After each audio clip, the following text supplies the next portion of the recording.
Hello friends, welcome to Srimathi K Satyavathi channel. ఈరోజు మనం bread bonda and bread pakoda ఎలా చేయాలో చూద్దాం. సో దానికి మనం ఒక చట్నీ కూడా చేసుకుందామండి, that is tomato chutney.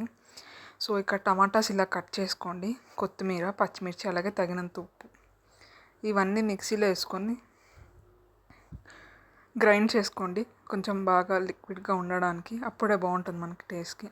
So ఈ విధంగా పేస్ట్గా చేసుకోండి మీ చట్నీ కొంచెం లిక్విడ్గా ఉండడానికి.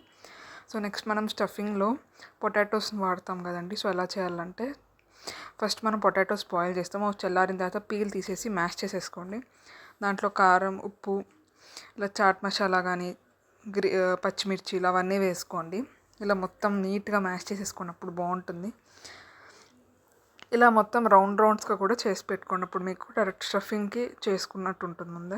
సో నెక్స్ట్ మనం ఇలా బ్రెడ్ కూడా తీసుకోవాలండి, అలాగే శనగపిండి కూడా తీసుకుంటాం.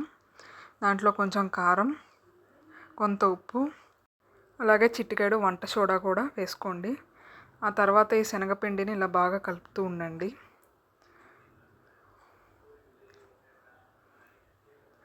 ఆ తర్వాత కొంతగా నీళ్ళు వేసుకొని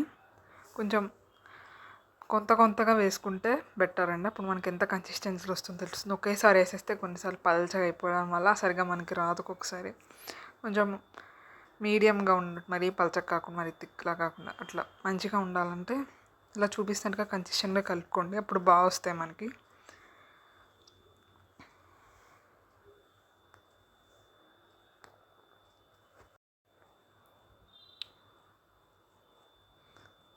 ఇలా కలిపిన తర్వాత ఇప్పుడు ఈ బ్రెడ్ మీద కూడా కొంచెం నీళ్ళు చల్లండి, ఎందుకంటే డ్రై బ్రెడ్ వాడేస్తే విరిగిపోతాయి, అప్పుడు సరిగ్గా రావు మీకు.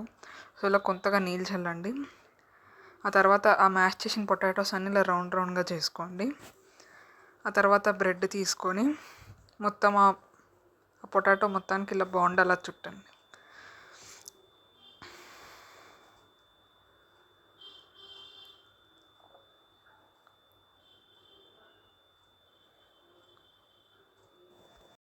కరెక్ట్ షేప్ వచ్చే వరకు కొంచెం మంచిగా చుట్టండి, బ్రెడ్ మొత్తం ఆ పొటాటోకి అయ్యేటట్టు.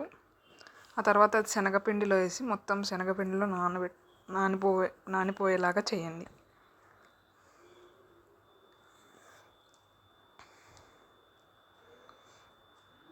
ఆ తర్వాత ముందే నూనె అనేది వేడి చేసి పెట్టుకుంటే ఇప్పుడు దాంట్లోకి అది వేసేయచ్చు.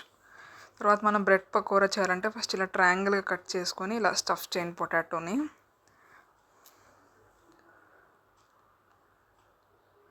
ఇంకో బ్రెడ్ పెట్టండి, నీట్గా కరెక్ట్గా స్టఫింగ్ అంతా చేయండి, అప్పుడు మీకు తినడానికి బాగుంటుంది అన్నమాట టేస్ట్.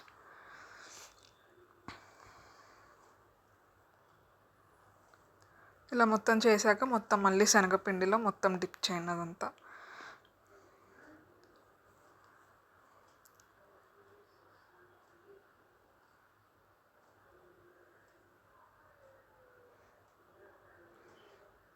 ఇలా చేశాక రెండు ఆయిల్లో వేసేసుకోండి. తర్వాత ఇలా బ్రౌన్ కలర్లో వచ్చే వరకు ఫ్రై చేసుకొని తర్వాత సర్వ్ చేయండి చట్నీతో పాటు.